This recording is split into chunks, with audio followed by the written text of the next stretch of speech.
I think there are a lot of folks intrinsically, kind of in the Senate in both parties. I think again we would have gotten 70 votes if the establishments on both sides had not shut down our effort. Mark has been an advocate in this field as well. But we all kind of moan about Washington. I moan about Washington. But Washington, for those of us in the room who are Americans, it's us. Yes. I mean, raise your hand if you're involved in any political campaign. I don't care which side. This is the room, and one that nobody showed.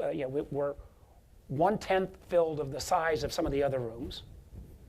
This is a room where now about 10% of you, I don't know what percentage are Americans, raise your hands at saying you have any political involvement. You, if you're here, have done pretty damn well. And if you don't have a sense of urgency that you are part of Washington, or your ability, you have an outsized ability to affect what happens in Washington because you're successful. And so I get a little tired with, and again, this is why I give David credit, because he stepped up with business community bitching about Washington, but then never want to get their hands dirty. I mean, we put together an effort that Maya led that was where the first time I'd seen the business community, Dave and I were talking about this coming over, called Fix the Debt, where we raised some resources so we could, in a bipartisan way, support members who were willing to say we need entitlement reform, we need tax reform that generates revenue. It was probably 1/100th of the business community participated. So what was the old cartoon that said, we've seen the enemy, maybe it was Roosevelt, we've seen the enemy, it's us. Yeah.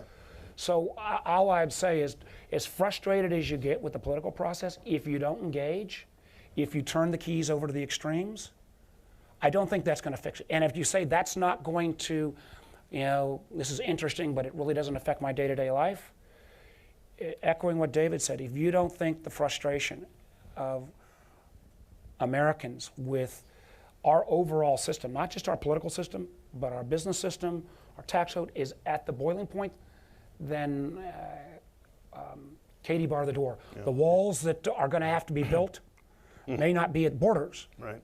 They may be around neighborhoods the way they are in many third world countries around the world. Yeah.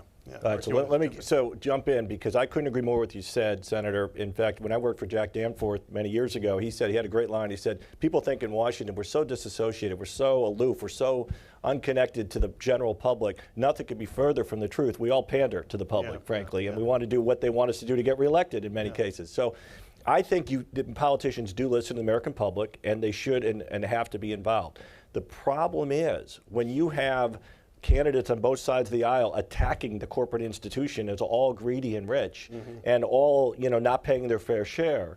And whether it's corporate America or whether it's the other party, all the institutions lose trust.